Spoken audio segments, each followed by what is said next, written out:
Hello friends, আজকে আমি দেখুন কি বানাচ্ছি, চিকেন বিরিয়ানি।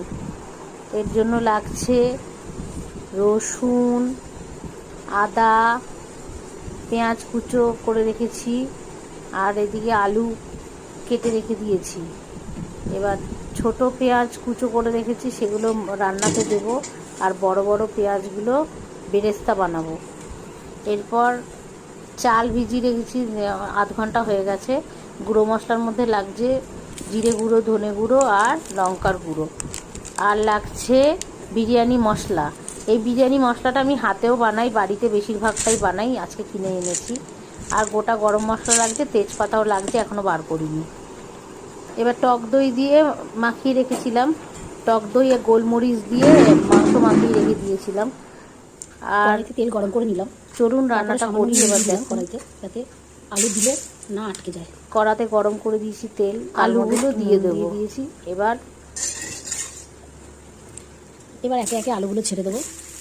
আলুগুলো যতক্ষণ না নরম হবে ততক্ষণ কমিয়ে ঢাকা দিয়ে করবো আলুগুলো সেদ্ধ।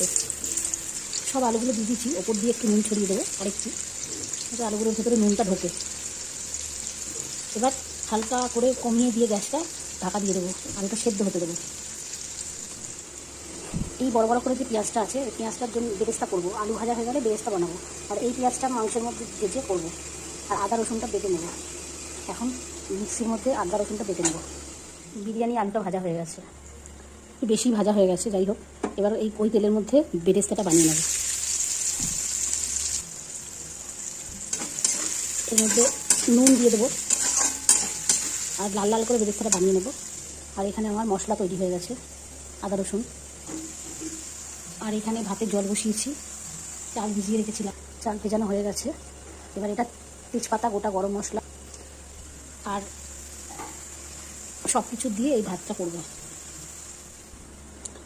এই তেলের মধ্যেই গোটা গরম মশলা আর তেজপাতা দিয়ে দেবো, কয়েকটা গোলমরিচও দিয়ে দেবো ফোড়নে। এরপর এর মধ্যে পেঁয়াজ দিয়ে দেবো।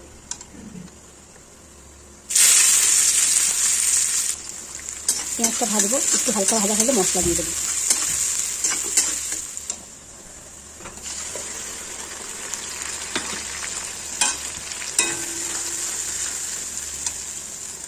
মশলাটা দিয়ে দিলাম, এইদিকে জল গরম হয়ে গেছে, চালটা দিয়ে দেবো।